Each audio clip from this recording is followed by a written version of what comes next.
And welcome back, everybody, to another episode of the Still Curtain podcast. I'm your host, Tommy Jaggi. Joining me, as always, is Shayne Kubas, contributor for Still Curtain. We are entering the bye week, Shayne, here. Steelers are 3-2 somehow, and the stats wouldn't suggest that we would have not only a winning record right now, Shayne, but also leading the AFC North, which is bizarre. I mean, Steelers are 2-0 against the North. They just got off of a win against the Baltimore Ravens. They won in week 2.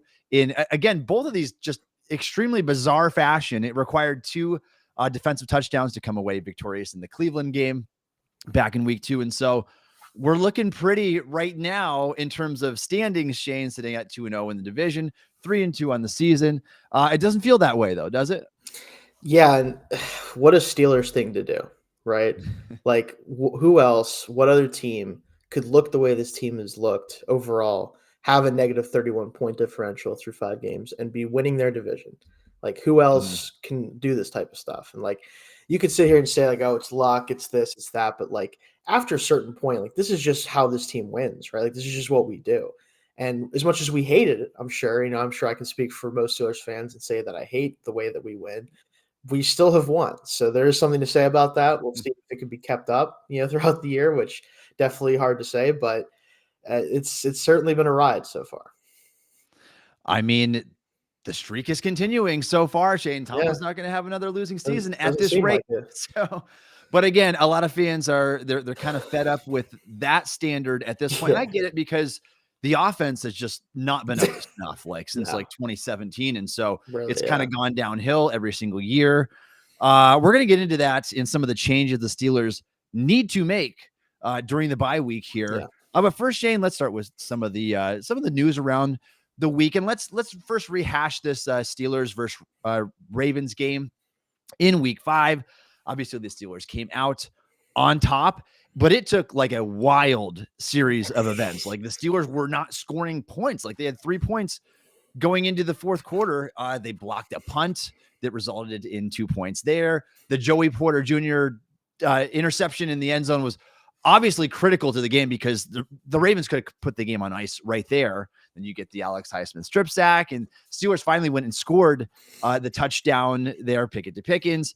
So, but it's just wild. Like at no point, and I looked at the ESPN's win probability chart. That's a fun one to look at. Yeah. It wasn't until they scored that touchdown, like 1:17 left in the game, that the Steelers were even remotely close to favored. Like it would have been a great time to put some money down on them prior to that Porter interception. Was probably like the biggest spike in odds right there, but not a game they were supposed to win until the last minute of the game. Yeah, and again, this is what this team does. When they win, it's always something ridiculous that no one could predict happening. And when they lose, at least this year, it's been decisively, right? And I think that's the problem is when was the last time you remember us just going and beating a team outright and just never have them having a chance? When was the last time? I couldn't tell you the last time that happened. Maybe it happened last year sometime. I don't remember it if it was the case.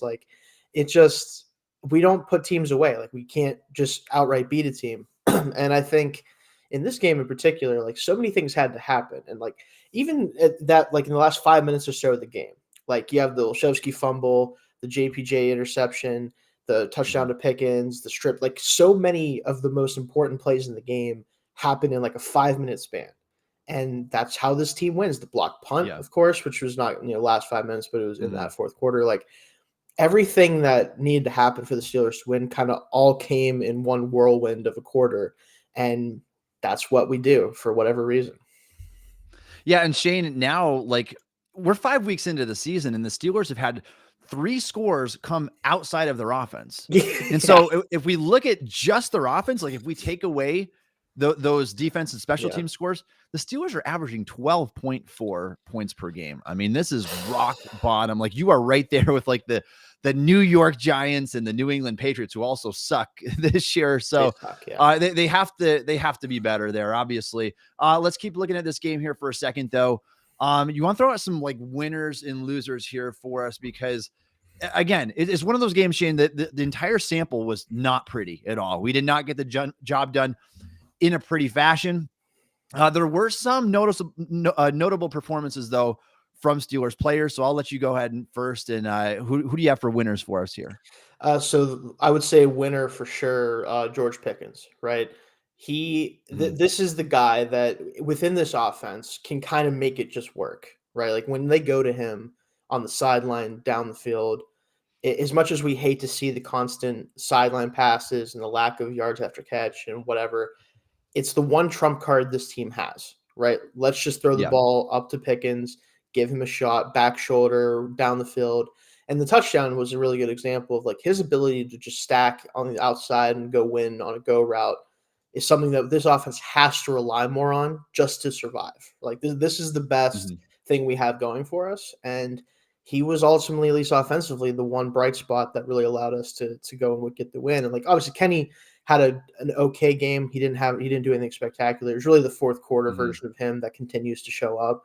And that's why more and more, like I would love, and we'll talk about it later, like I just want him to have control of this offense more. Because when he's in those 2-minute drills, when he's at the end of game situations, when the play calls aren't happening as much, where he just has to go out there and make it happen.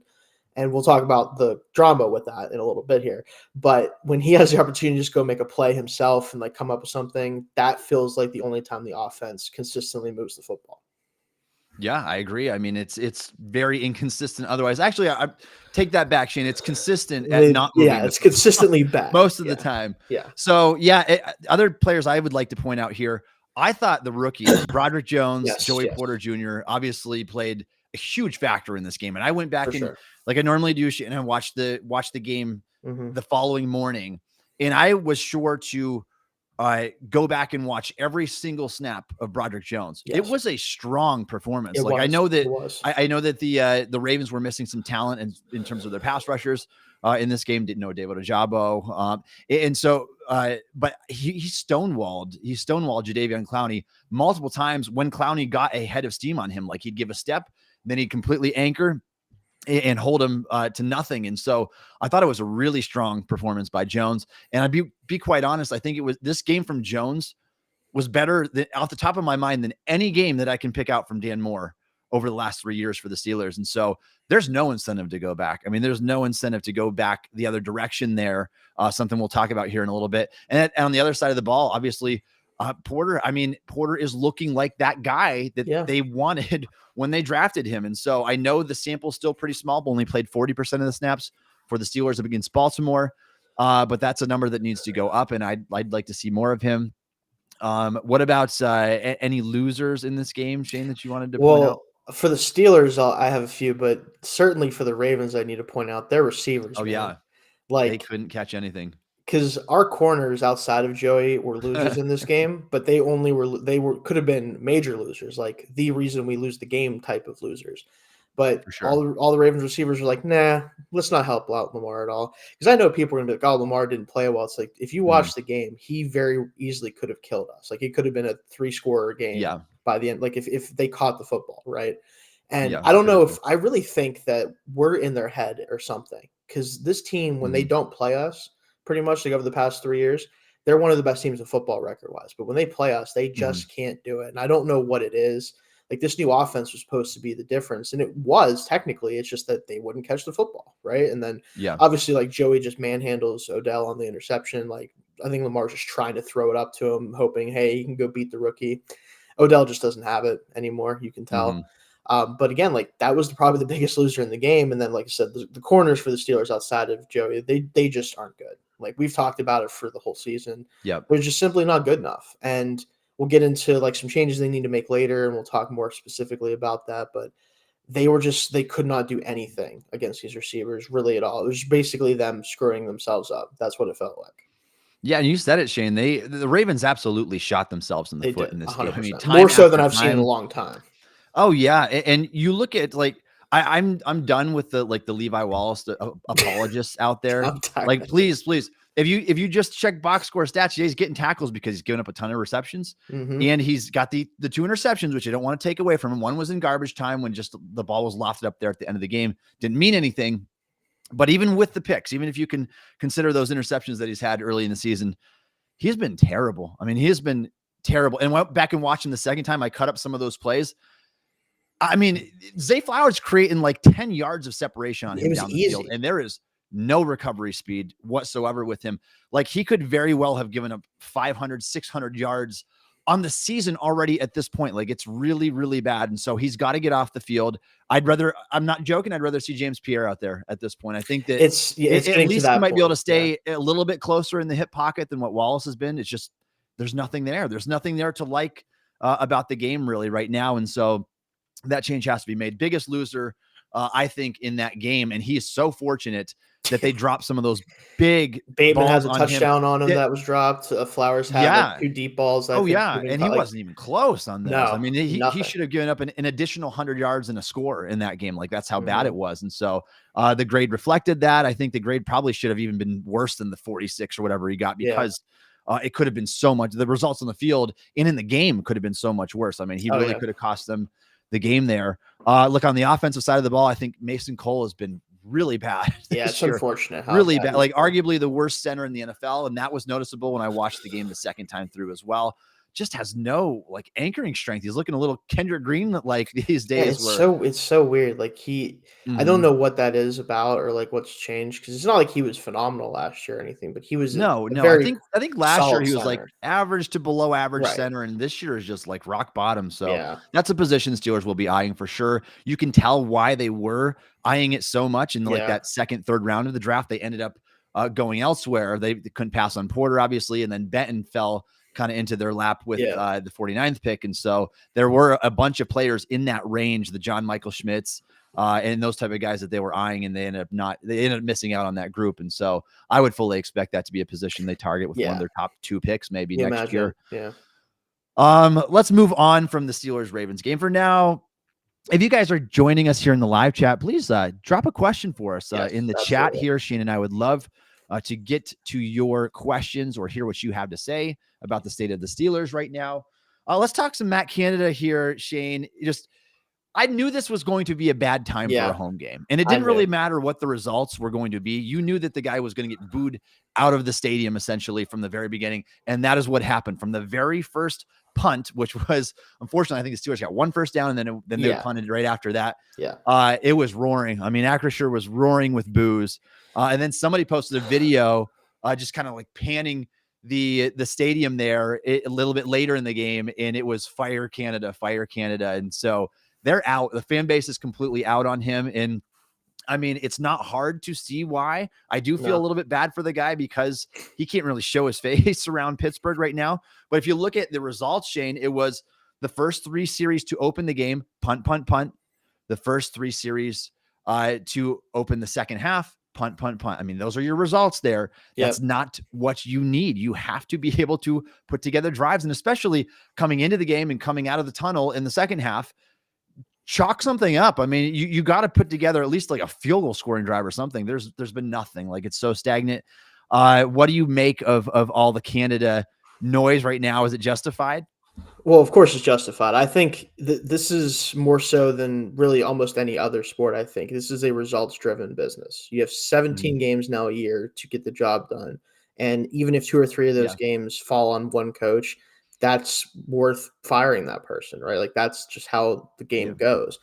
And I could say that pretty confidently over the past 2+ years, there's been more than 2 or 3 games that were probably affected negatively for wins or losses based on him. So I think ultimately, and even I saw that even in the Pens home opener, he was getting, there's like signs like fire back. It's like, that's hilarious. Like, that's tough. You're getting into hockey season and people are thinking about that. Like, that's tough. But in general, like, we all know that he's bad, right? Like, everyone understands that he's not a good offensive coordinator. He's in over his head at the NFL level. That's just what it comes down to.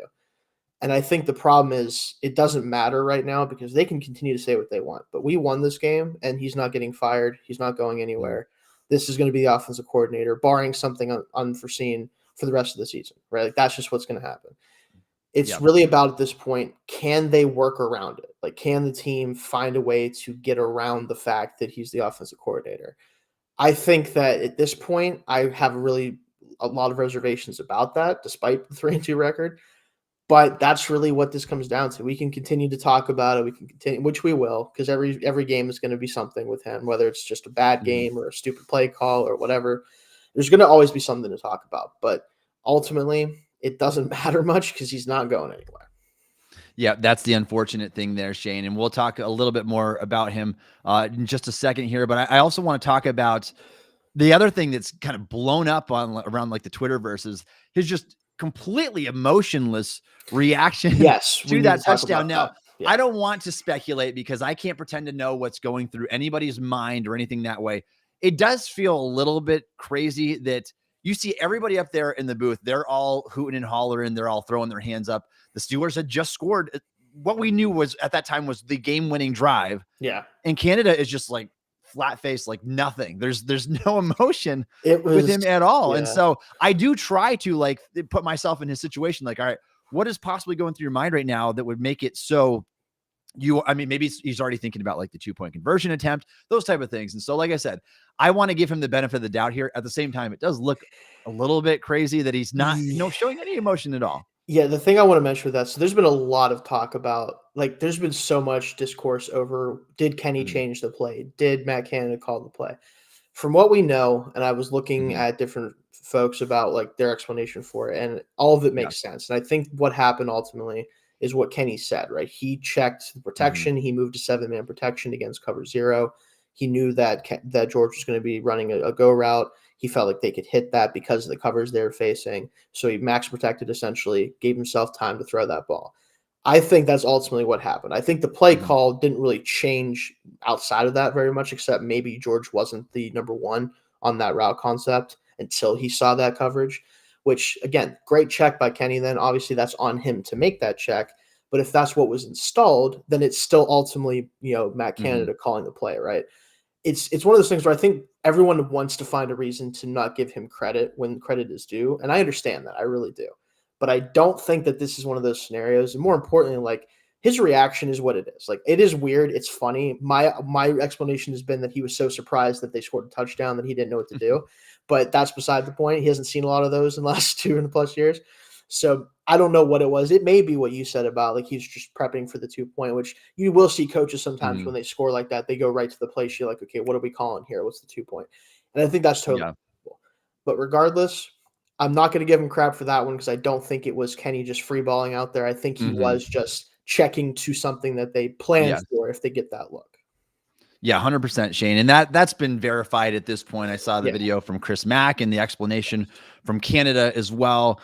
It was a slide of protection to the right. When you hear him pick it, shout out Randy there. Randy, right protection. R to the right, five-letter word, shift all 5 players to the right. And so if it was a word that starts with L, would have been shifted to the left. Right. That's kind of just it's one of their codes there, and the name is whatever they want to use for that. Right. But you could tell it was cover 0. Everybody was up. There's no reason not to go to Pickens in that situation. And so we can't say there that it's because he completely checked out of the play that Canada was going to run. So we'll give Canada some credit where credit is due there. And the kudos to the two of them for being able to recognize that. Let's talk about just a few more things here real quick, and we'll get into our first big discussion topic of the show. TJ Watt dislocated his finger badly, according to the report from Tom Pelissero of NFL Network, and the guy just popped it right back in and kept on playing like a Watt would. And so didn't seem to affect his play. Had obviously a couple of big plays there late in the game.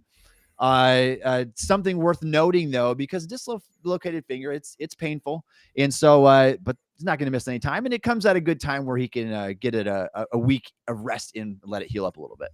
Yeah, I mean, this is an injury that I'm sure this happens more than even is reported in the NFL. Like, especially like even receivers, like these balls are getting thrown pretty hard, right? Like, I know they have gloves and they get used to it over time, but like your fingers are going to get messed up playing a sport like this. Like, it just kind of is what it is. So I'm sure it's nothing too major for him. But every time I see anything about a finger, all I ever think about is Ronnie Lott getting it amputated back in the day whenever he had a finger injury. And that's just how these guys are, man. Like, you have to have a different mentality to play the sport. So no surprises there from TJ. I always think of the Brian Baldinger finger that like sticks way it out. Literally just doesn't get that thing even fixed. go the same direction. Yeah. No, it increases your hand size though, because you get measured from thumb tip to pinky fingertip. Just you need those obviously as a pass rusher. So Watt will be good to go. He has already said he's not missing any time.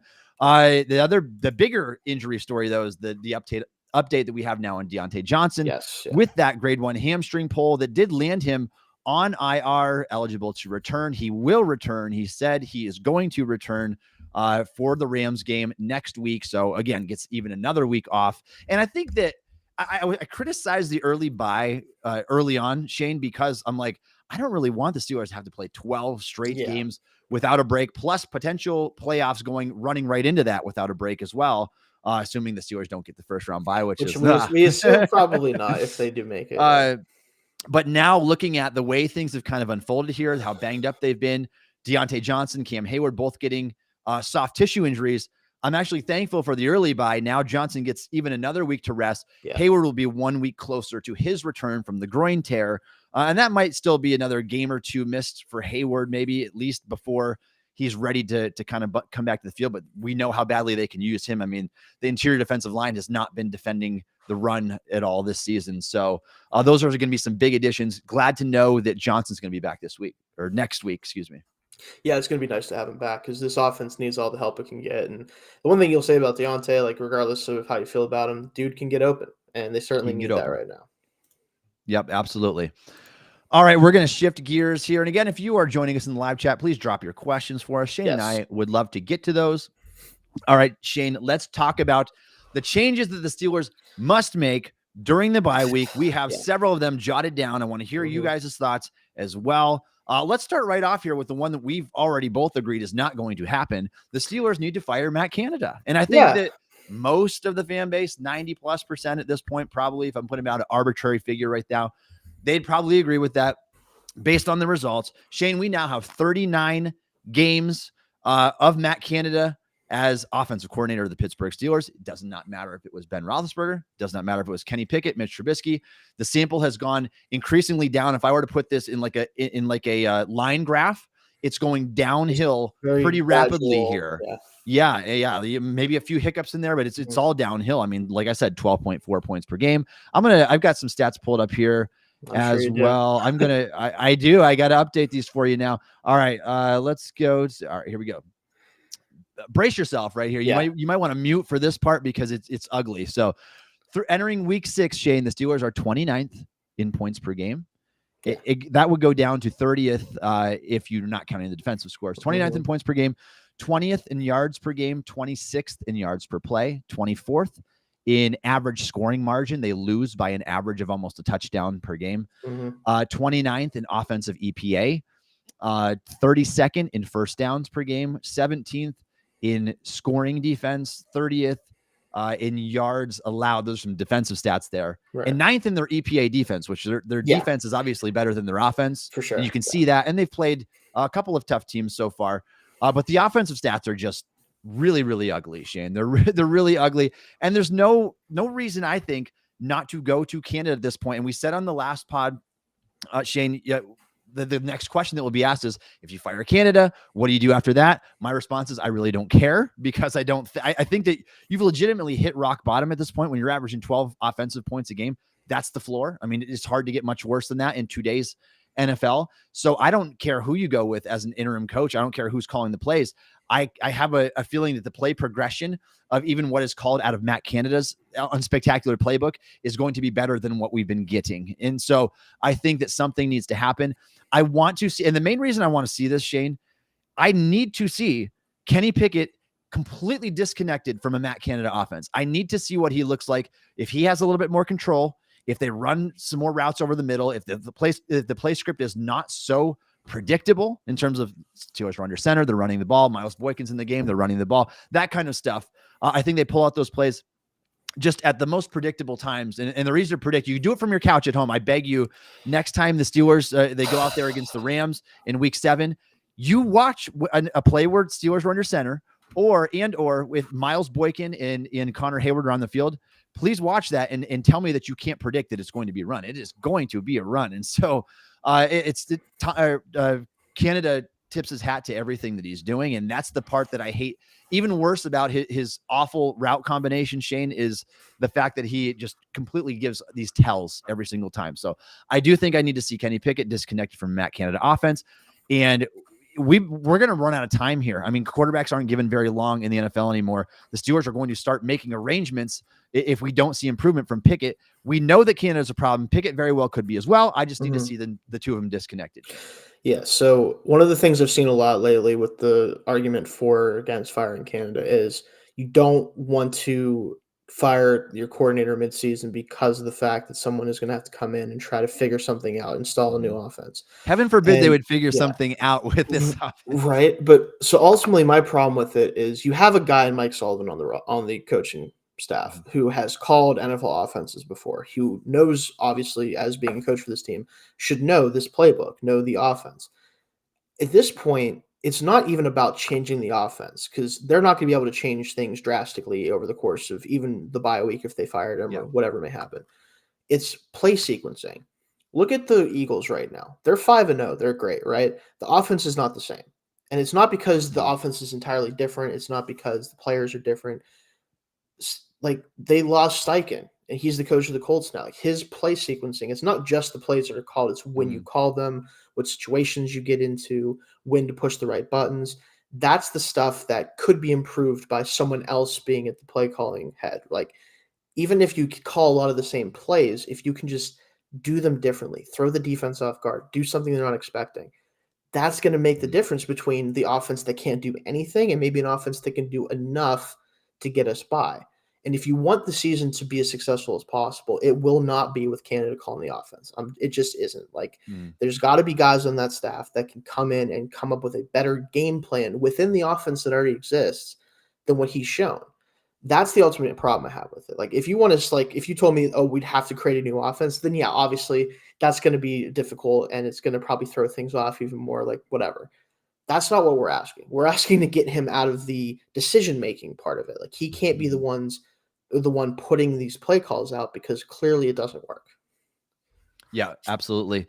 And I did see something interesting this morning. It was Kenny Pickett has one of the highest EPAs in early down play action passes, but the Steelers use it some of the least of any team in the league. And so I think that just adding a few more creative edges to it, or saying you can't predict exactly what we're going to do every time based on the down and distance. And so that's the kind of stuff you're absolutely right. The sequencing needs to change. And that's why you and I would like to see a change among many other Steelers fans. I'm sure not happening. Unfortunately, I think if they were to do that, Shayne, it probably would have happened either after the Texans game or it would have happened like yesterday, the post game press conferences. And we know that it's not happening. He's done nothing. Like, that game, us winning it doesn't mean anything to me. Like, as far as his job security, it shouldn't have mattered. And also, if nothing else, Matt, if you're listening, you're not, but if you are, one thing I could ask you to do, two things really.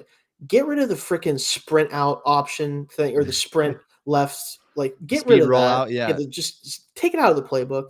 It's a college barely play. It's not. This is not an NFL. There's no upside with it. There's one read on the play. I mean, it gets you 5 or 6 yards max. It's just insane. Like, get rid of it. I think. Very, very rarely. I mean, the stick routes, by the way, as well. Stop running all sticks on like 3rd and 8 where there's no movement after. Like, what is the point of that?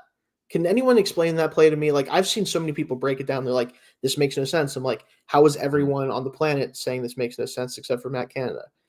If you just take those 2 plays out, I might let you go the rest of the year. It might help, honestly. So there's I mean, if you look at a Kyle Shanahan or a Mike McDaniel offense, kind of from the same branch, obviously from the Shanahan branch, right?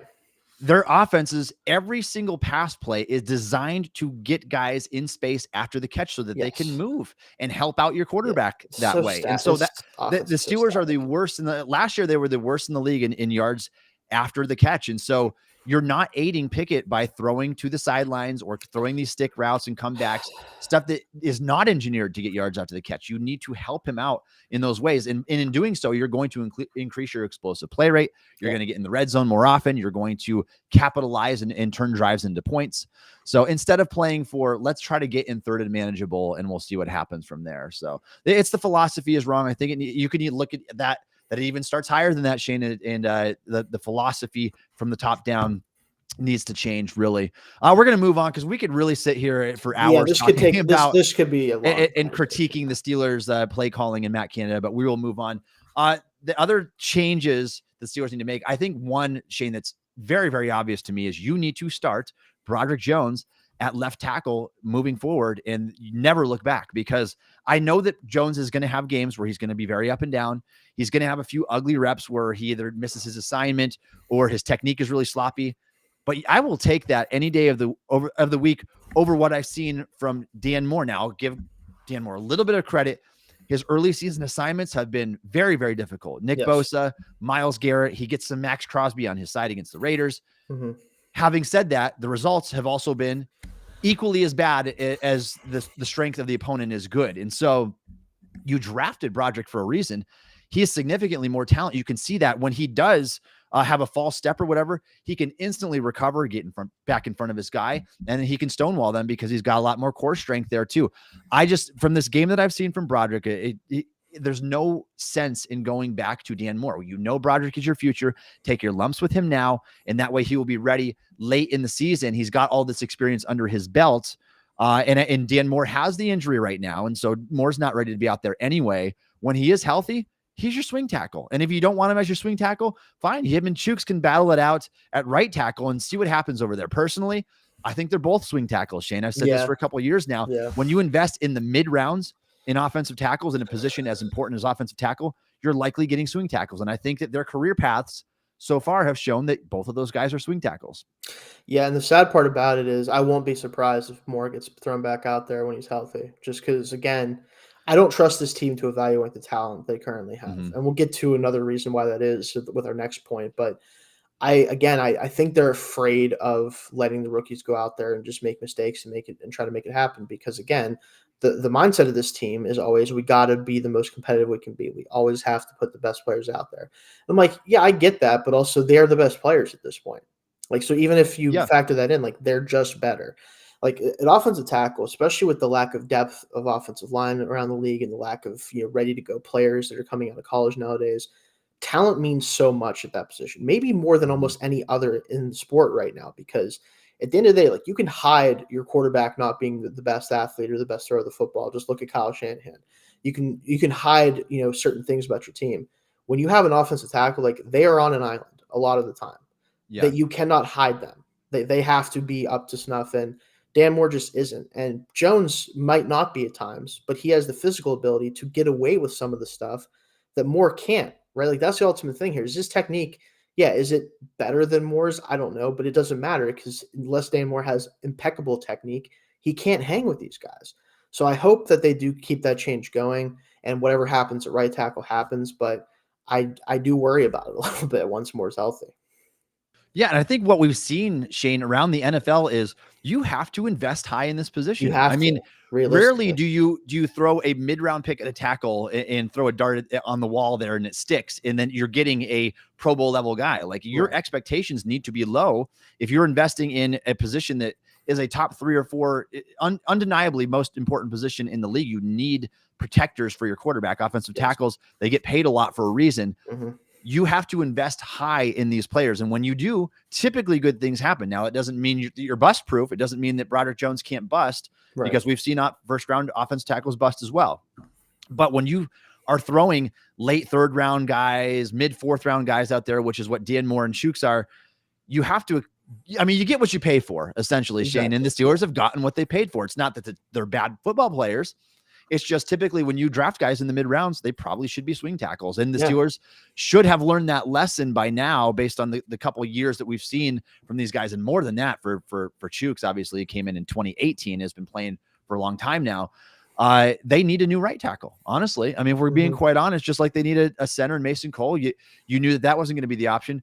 We know that Chooks is not going to be the long-term tackle. And if that's the plan for the Steelers, shame on them for not recognizing that you need a sizable upgrade at that spot. So I hope that they get that bookend right tackle to go with Broderick Jones, and that way their offensive line can actually make a significant improvement moving forward. So I think both you and I agree that is one change that needs to be made. Do it now. Don't look back, Steelers. Take your lumps with Broderick. It might not be pretty and clean all the time, but I guarantee you're going to get a better player than Dan Moore in the end. It's not a particularly high bar to clear. All right, the next one, much like Broderick, we need to see Joey Porter starting. He needs to be out there all the time. He's the young guy here. I mean, he is the young, athletic, long, rangy, sticky cornerback here, not the other guys on the roster that have been incredibly unspectacular, Patrick Peterson included. And now my preference, Shayne, here would be start Porter at left cornerback. This is the position that he played at Penn State. Yes. It's what he played primarily through training camp. And when he does see the field, it's what he plays.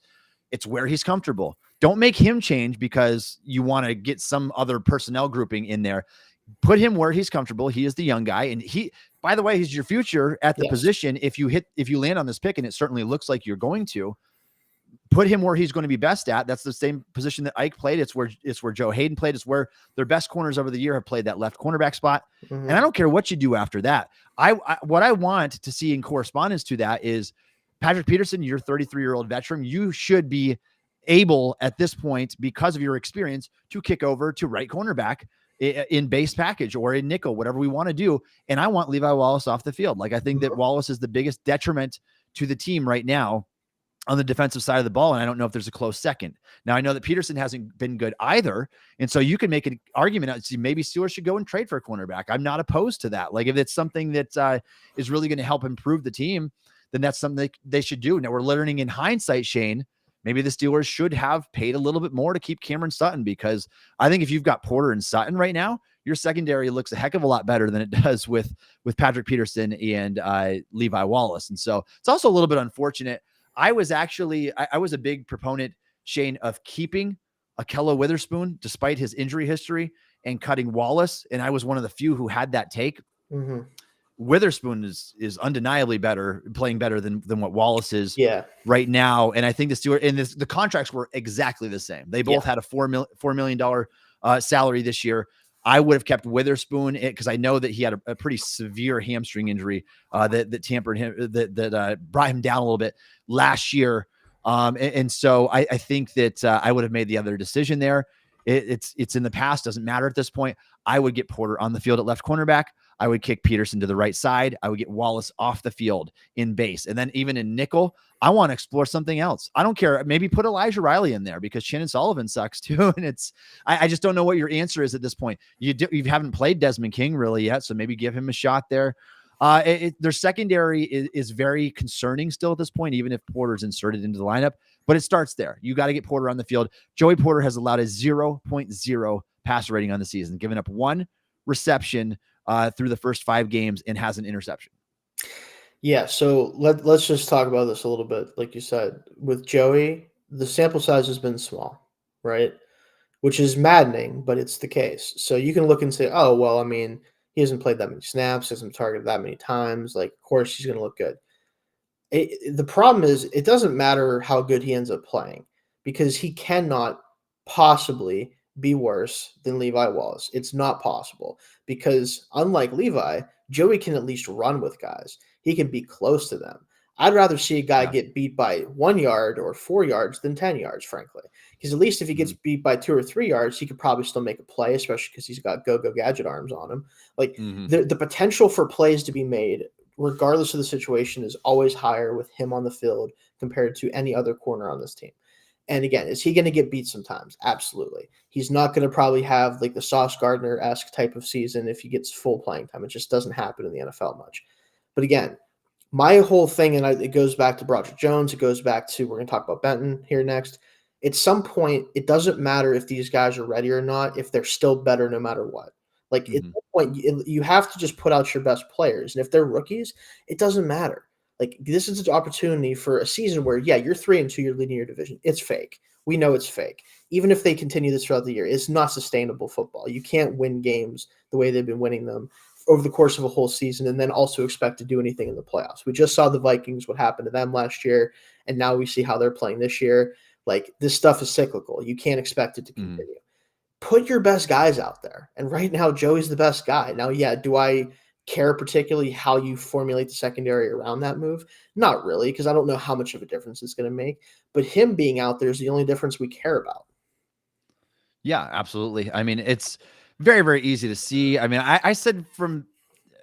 honestly, Shayne, the start of the season, I was a proponent of playing these rookies from the beginning because I've seen enough of Dan Moore. Yes. I've seen enough of Levi Wallace. I know who these guys are. And I know that that wasn't going to work that way. I know the philosophy of the Steelers is we're going to play our veterans that we trust, and then we're going to make a slow transition in here. I just don't think that in today's NFL, like to me, like it's like if you can recognize the talent gap that early on, then just go with it and then use the other guys as your reserve players in the event of an injury. So at this point, Shayne, there's no question. I would not hesitate at all to insert Broderick, to insert Joey Porter.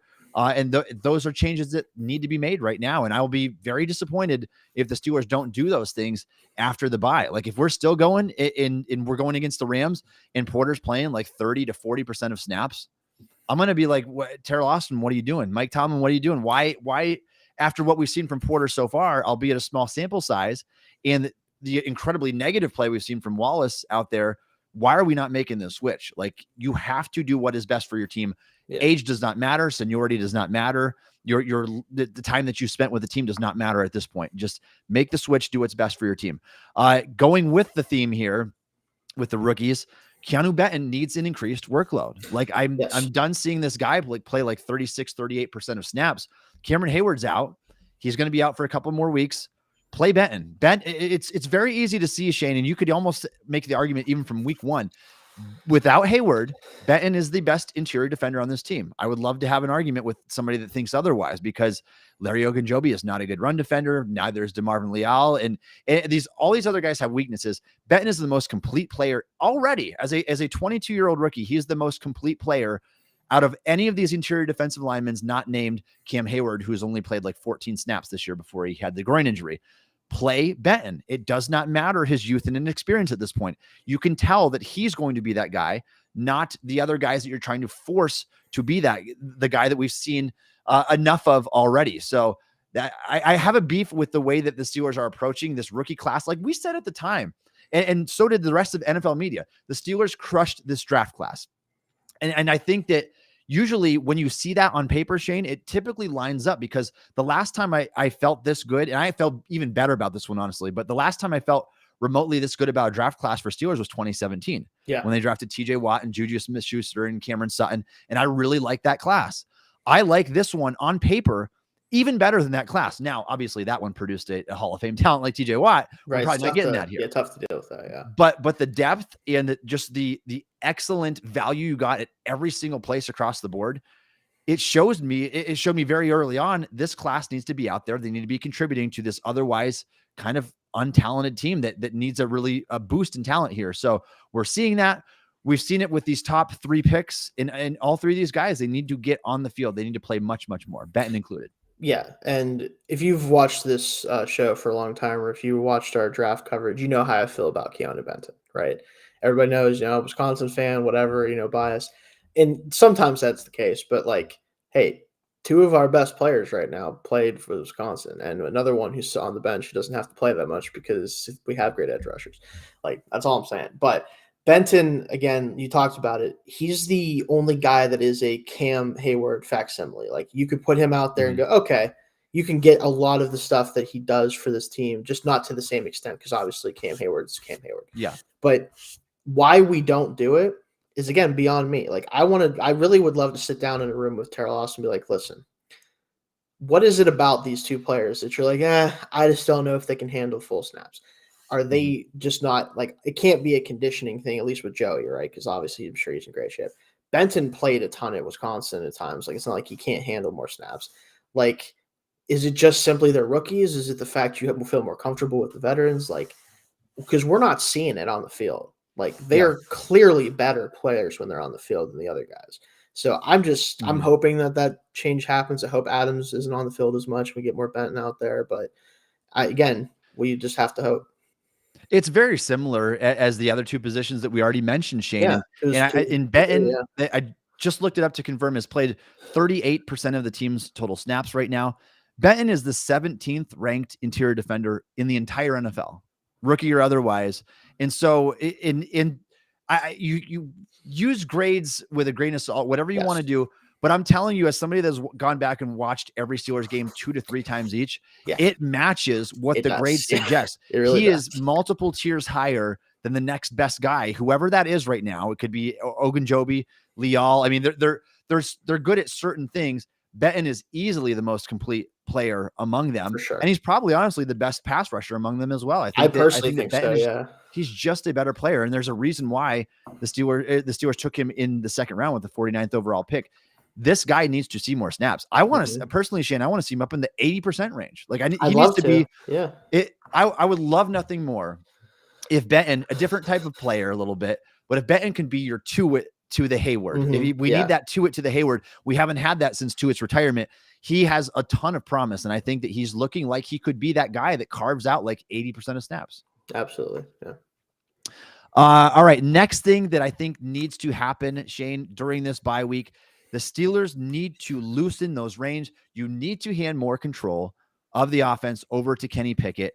Please, please let him kind of get in the rhythm here. I mean, if he wants to run the hurry up a little bit, let him do that. Let him call some of his own things. I think there needs to be more communication on part. Why? I don't know everything that's going on behind the scenes, obviously, Shayne. So I'm saying this as someone that's outside, not sitting in the booth with Matt Canada, but saying that Pickett needs to have more control of what plays are being called in the sequence that they're being called in the offense. Get this guy comfortable. Like, let him do the things that he's comfortable with. If you go back and look at his heat map in college at Pitt, Shayne, it's red hot in the middle of the field. It's ice cold on the boundaries. And what does Canada like to do? He loves to throw to the boundaries, and he likes to avoid the middle of the field. So you're not playing to Pickett's skill set at all. Please let him do some of the things that he's comfortable with. Yeah, all I'll say about this is at some point Kenny has to be allowed to check out of plays, not just check things within the play. And I don't know how often it's happening. I don't see it watching ever. I don't really ever see him do something that makes me think he's really checking out of a play or doing anything. Like, at some point, I understand he's in his second year and it's in an offense that's very constricted. At some point, he has to be allowed to make adjustments based on what he's seeing out there, because if you're in a situation like if I was Kenny, I'll be honest with you, if it was 2nd and 10 and Canada called a run play, I'm telling him to screw himself and calling something else. Like, I'm sorry. Like, you can't, like, there's certain things that a quarterback understands running an offense. Like, yeah, I don't want to do that. Like, that's dumb. I'm sorry. You're dumb. Yeah. And call something else. Like, it has to be allowed to happen at some point. I don't know if it means Tomlin has to go to Kenny, like, listen, Kenny's the one out there taking these hits and getting destroyed. Let's let him kind of, if he's feeling good about something, let's let him go ahead and do that, right? Like, let's install some checks that he can do, like he can get out of a play quickly and, something. And if that's not happening already, I don't think it's going to happen, but that would be a huge help to this offense. Yeah, and there are some times where it is 100% necessary to change the play at the line. Yeah, it just is. More often than you probably think. And so I can think of several examples off the top of my head of the games we just watched. Like, when there's a 9-man box and you've got 6, maybe 7 blockers in there, you can't run the ball. It makes no sense to run the ball in that situation, because you're going to run in and you're going to have 2 free guys coming in right behind the line of scrimmage. And what have we seen? I mean, the Steelers running game has struggled. And I'm using this as an example, Shayne, because I've seen it multiple times with the Steelers this year, running into a 9-man box when you do not have enough hats to put on a hat. And it makes no sense to do that. You have to have the ability to check out of a play, to maybe run a play action off of it, get a slant going across the middle of the field, and where you can take it because they're playing cover 1 or maybe cover 0 sometimes, and throw another pass down the sideline to Pickens. So you have to have the flexibility to change the play at the line of scrimmage based on what the quarterback is seeing. I mean, that's so important. Now, he's not going to be Peyton Manning. He's not going to be doing it every time based on what he's seeing, but you have to give him that much flexibility, at least in the play calling. We really haven't seen that. I mean, and if we are, then shame on Pickett. Like, if Pickett has that ability and just he's not using it, because you're not recognizing how stacked the box is or whatever, he's got to be able to recognize that. But I think that this is a situation where Canada needs to give him a little bit more control of that offense and say, yeah, if you're recognizing something out there, feel free to make those changes, and obviously we know this team could use a spark. I mean, the offense is just not there at all. Yeah. One last thing, Shayne, and this one's more of a question than something that they really should do. Should the Steelers look to make a trade? I mean, somehow, Shayne, we don't know how it happened really, but the Steelers are 3-2 entering the bye week, even though they're -31, I believe, in point differential so far through 5 games. should they make a trade to try to bolster their roster a little bit? Maybe go out and get a receiver. I don't know if anybody's going to want to trade a right tackle or a center or something else that they could use, a cornerback. Maybe there's a dumpster fire team like Denver or one of these teams that just stink that much worse than the Steelers do. Maybe they could go out and trade for a corner. So if they were to make a trade, Shayne, and they were to kind of do something splashy here, because we've seen Omar Khan already do a couple of those types of things, which position would you like them ideally to trade for? Position wise, it would be corner, because I don't think you can get a big enough piece at the other positions that this team needs to strengthen. Yeah. I think what I'll say as far as should the Steelers make a trade, if you can get a building block type of player on a bad team, like you said, that could be here for multiple years and contribute, then I'm okay with them trying to do something like that. If it's one of their stupid, let's go get Avery Williamson or whoever, linebacker or something stupid, like if it's one of those ones, we can skip that this year. Let's just let's not do that. But if there's a starting caliber corner who's young enough to be on the team for a few years, or someone you'd be interested in re-signing, like a Minkah Fitzpatrick type trade, right? Not to the same level probably, but something like that, then yeah, I'd be fine with that. But I do think they should not mortgage any sort of future or even like later round picks that they've been able to hit on occasionally for a stopgap starter corner or something like that. 100% agree with that. I think that mentality was always kind of wrong, like trading for the Nick Van Etts and the guy, just not difference maker guys that just like guys you could realistically could have just picked somebody up in free agency instead of giving away a 4th round pick or whatever. Exactly. Yeah. So I agree with that 100%. Man, how nice would it be to see Joey Porter and Patrick Surtain out there at cornerback for the Steelers?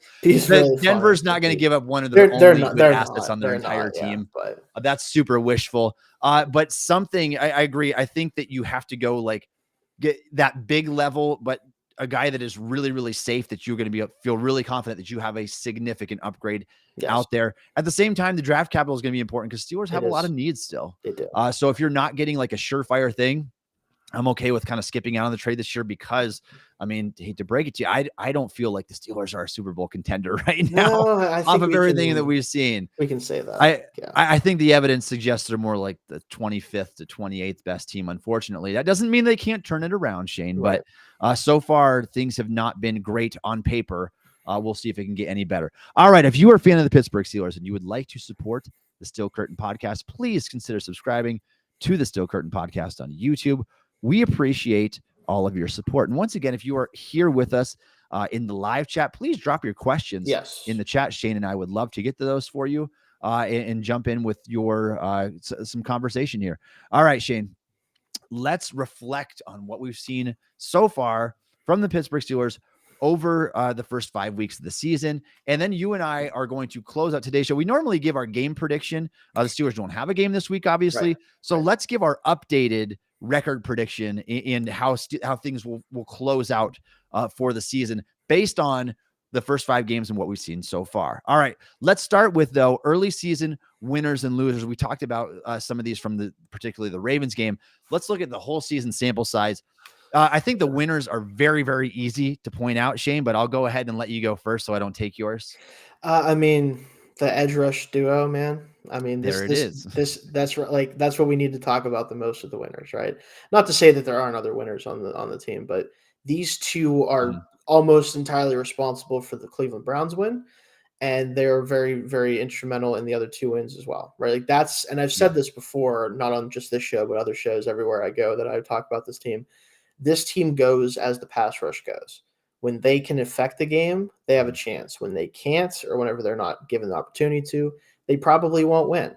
And it's a really tough situation to be in, where it's basically one position group that's deciding the game for you a lot of the time. Yeah. But that's how we've done it so far, and I don't expect that to change too much throughout the year, unfortunately. But the good news is we have 2 of the better edge rushers in the league on the same team, and better depth behind them than we've had. So those are clearly the biggest winners. I would want to throw out, like I said, I mentioned him earlier, George Pickens, given what he's been, given the opportunity to do, has been very good. Honestly, like those are the 3 guys, like Highsmith, Watt, and him, that stand out the most to me. But you obviously have the Bentons of the world, Joey Porter Jr.'s, who need to play more. Broderick Jones now through 2 games, or 1 game and a partial game, has looked good. Like but it's slim pickings, like you said. Oh, it really is. And we can easily say that Watt and Highsmith in a tier of their own at Yeah, the as far top as winners, as far as winners. because of the consistency game to game. I mean, Shayne, you could be 0-5 if you don't You have very those well guys could there. be 0-5. You absolutely could be. And so I guess this is why you pay $45 million between two pass rushers. Yeah. But they're a couple of the best in the business. I think you could make the case. I mean, we know Watt is a top 10 in his position. I think Highsmith is creeping right up there, like This around year like the top 10 mark. Like he's been really good. So those are the winners. I would say that Pickens is probably third, just because of he's really that only spark that we've seen on offense this year. I mean, I really expected more usage from Freiermuth prior to that hamstring injury and just not the season that we wanted from him so far. So the winners, like you said, they really are slim pickings. I will give a little bit of props to like the off-ball linebackers. Yeah, certainly an better. upgrade over. Yeah, they've been better upgrade than we had. Better. Yes. They're not great still, but I think they're trending in the right direction. I think this game against the Ravens, I cut up some of their plays, and I was very encouraged by Cole Holcomb and Quan Alexander in particular. What some of the plays they were able to make. They had one series late in the game where it was Holcomb and then Alexander and then Holcomb. They made all three plays to get the Ravens right off the field. And so definitely more encouraging. They're definitely more downhill attacking type players rather than just kind of let the play come to you than like the Steelers linebackers they had before. But yeah, I mean, it's really slim. And even like a guy as good as Minka, Shayne has not had the best start. He's not been able to have an impact. Like he basically is just back there just waiting for something to do because teams don't have to attack him. They don't have to go near him. No, I mean, the quick slants are open always against Peterson and Wallace, it seems. So his impact is kind of negated, unfortunately. So hopefully we can see more of him moving forward. All right. What is the biggest issue with this Steelers team so far this year, Shayne, and how do they correct it? Well, part of, with winners and losers, the two biggest losers on this team, as far as I'm concerned so far, is the offensive game plan overall and the secondary for the most part, right? Like that's the two biggest weaknesses on this team. And I think as far as what's gone wrong specifically, the offense has failed to establish an identity. And I don't care what the identity was going to be. We all knew it seemed like they wanted to just be a ground and pound team. And frankly, they just can't get enough push by the line to consistently run the football and to rely on that. And even if they could in the NFL nowadays, it's really hard to build an offense around the running game without the ability to make big plays in the passing game on top of that.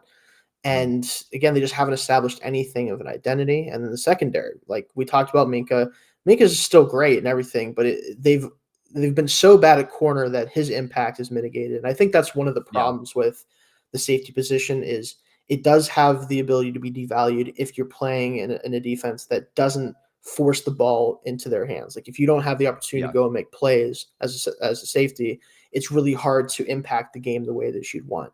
And we're seeing that with how bad the secondary has been. Yeah, there's so many things to point to when we can look at the things that have gone wrong because there's obviously a lot of factors contributing to that. It could be Pickett, Canada, whatever. If there's one thing that I want to see change, knowing that Canada is not going to be the change, that he's going to remain here as the offensive coordinator, I want to see the script change. I need to see the script change offensively more than anything else because the sequencing of plays right now is very, very poor. It's very predictable. And you need to see more things that are designed to, first of all, help out Pickett, help out your young quarterback, and get receivers in space so they can do some damage after the catch. These have been that has been my single biggest knock on Canada since he became offensive coordinator in 2021. There's not stuff that is designed really to get receivers the ball in space. And you have to have that. I mean, every good offense has that. You look at like what the 49ers did to like Dallas's defense there the other night on Sunday Night Football. I mean, they shredded them with a lot of like post and stuff that was going across the middle of the field where you can kind of expose like the soft underbelly of the defense. And the Steelers don't have a lot of plays that seem like are designed to go there. It seems like everything's outside the hashes. If you want more evidence of that, go to Next Gen Stats and look at Kenny Pickett's quarterback passing chart. It's really sad. I mean, almost everything is to the sidelines, and there's just a collection of 4 or 5 passes this past game that were over the middle of the field, and that's been routine. You can go back and look at every single chart he's had since the beginning of last year, and then you compare it to a guy like Brock Purdy, who almost all of your throws are coming over the middle of the field, or a guy like Tua, where you're throwing in a slant in the middle of the field, then your guy can take it up around and get a ton of yards after the catch. That is the stuff you need to do for your young quarterback to help them out, to increase your yards per attempt, to increase your chances of scoring. Don't live to get in third and manageable. Try to get a first down on every play should be your mentality. And I don't feel like the Steelers have that mentality. I still feel like the philosophy is let's play great defense. Let's run the football and let's try to eliminate risky plays. But I think it's just wrong for today's NFL. I don't think it's sustainable for success. So game plan change, I think, is what needs to happen ultimately. What has gone right so far? Let's give this team a little bit of props, Shayne. I don't want to be too hard on them. They are a 3-2 football team after all, leading the AFC North. So what is the biggest thing that has gone right for the Steelers? Pass rush has been as advertised. Again, that's the biggest, right? We talked about already with the early season winners and losers. That has been the biggest plus for this team, is that their pass rush, even with Cam Hayward out, and Benton obviously has been helping with that. Ogunjobi's still a good pass rusher. Like, the overall defensive line and pass rush has been the catalyst for the success for this team. And it's allowed the secondary that is not good to not be back-breaking at times, because they can get pressure so quickly sometimes. Mm-hmm. And it's also the big plays. So when we do make plays, they're huge. That's what's saving this team. Is you think defensively, forced fumbles, the interception for a touchdown by Highsmith, the fumble recovery for a touchdown in the same game by Watt. Like, all these big plays is what's really propping this team up. And even offensively, we have 2 70-plus yard passing touchdowns. Like, we're creating big plays occasionally, but especially offensively, it feels almost like they're fighting against it. Like you said, like they don't really want to be that team, but occasionally they've been able to get a few off. Like, it's been the big plays and the pass rush that are the most right things about this team right now. Yeah, absolutely. And outside of that, Shayne, I mean, I think that's like in a tier by itself at the top of things that have gone right so far, because hey, Chris Boswell too, of course. Boswell. Yeah. But so that's other than that, it's like, what do you point to? Like, because I'm gonna steal the same one that you have. I think the pass rush and the consistency of just getting after the quarterback. Without it, Shayne, the Steelers could go from like the 25th best team to the bottom of the league. They could be. They really could, because like if Watt wasn't healthy right now, well. Like, we know this team's record without Watt. I don't think they win a game this year if he doesn't play. They might not. Right? Like if he wasn't starting in the beginning of the year, like he was hurt or whatever, as good as Alex has played, like I don't think they win any games right now. They might, because it's not like the wins that they have, they've been winning them handedly. Exactly. I mean, they've been all close games with huge plays by the defense. So you're right. I think that is the thing that has gone right. We need to see far more things go right than just that. We can't expect sustained success, if the pass rush is the only thing that's working. So we need to see everything else kind of catch up to the level of the pass rush here moving forward. All right. Let's talk about our expectations for the Steelers the rest of the way here, Shayne. Do you think that things are going to improve at all for them? Can they get their passing game together? Can they start running the football? What things do you think are going to happen the rest of the way for this team? So I'm hesitant to say that they're going to get better, but we've seen, even especially last year, like this team tends to only get better as the season goes along, right? So I almost wonder, like, is this 3-2 start? It's definitely fake right now, but like, can they play their way into it being real, right? Can they get to the point where, like, okay, they establish some sort of consistency offensively, even if it's like, at this point, I'll take the 18 points a game from last year. Like, if they can just get to that, like, I'll take it. As much as it pisses me off still, I'll take it. Like, because that would probably mean we finish 11-6 at that rate if we can score 18 points a game. But can they establish some sort of consistency offensively, and whether it's the run game, the pass game, whatever? Can they let things open up a little bit for Kenny? Can he get settled in a little bit more? And then defensively, it's all about keeping up that pass rush. You have to keep the pass rush coming, because even if they do start Porter and they move things around the secondary, it's not going to probably be a strength of the team this year. It just isn't going to be that way. So continuing that, the linebackers, like you said, are playing a little bit better. They got to get going a little bit. The run defense has to continue improving. Like, all these things should get better before they get worse, you hope, because most of them have been so bad. But again, our schedule, like especially the back half of it, like the back end of it, where you're playing the Bengals, who might be full strength by that time, the Ravens again, on the road this time. You're going to have to play, I think, at Seattle late in the year. Like, it's going to be tough sledding by the end of the year. So you can't account for that 7-2 end of last year coming up again. You have to be prepared to really have to go in there and play really good football to get wins. Yeah, and that's what I'm hoping for as well, Shane. I think that you're right. I mean, this is a fraudulent 3-2 team right now. It is. Realistically, Just they is. should probably be a 1-4 team or a 2-3 team. There were some fluky things that happened in those games, and that's what the stats suggest too. But I think that they could earn this by the end of the season and say, Yeah. yes, you are a good enough team to be a wild card team, like a legitimately at that point. And I think some of it is by default, right? You're going to get Deontay Johnson back. You're going to get Cameron Hayward back. Those guys are going to offer a boost to the team. Absolutely. Your young rookie class, we would assume, are going to play progressively more each game throughout the season. That should give you an improvement over the guys who are starting. I think, Shane, I think that Dan Moore and Levi Wallace have been the worst two players on the roster so far this season when they have played. And so at least major players.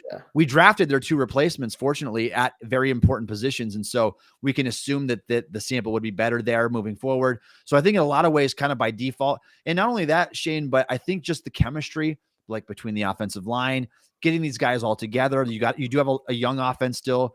You're hoping that as Pickett goes on, that he's not going to flat line out and plateau at just this pretty bad play right now and being one of the worst EPA quarterbacks in the league. Like, it's got to get better for him. I would expect it to get somewhat better. I am losing some hope just based on the things we've seen so far, and in the fact of knowing that Canada's offense has kind of gone downhill and since starting over the past 39 games. And so I do think that they will play themselves into being a team that you can sit there and say, yes, this is a respectable team at least, and this is a wild card caliber team. I think that they'll earn it by the end of the season, even though I think most people would agree that they haven't earned it so far. Yeah, I agree too. I think that's kind of what you have to hope for, and that they can be a wild card team. But it's, again, the AFC is going to continue to be tough, so we'll have to see how they can finish the season out. And it's pretty packed. There's going to be a lot of teams fighting for those 3 wild card spots. So, Shane, that brings us to the end of the show here, where you're going to give our record predictions. Now that we have seen 5 games of the Pittsburgh Steelers in 2023, and we're sitting here at the bye week, and we just kind of gave an outlook of how we think things could go moving forward.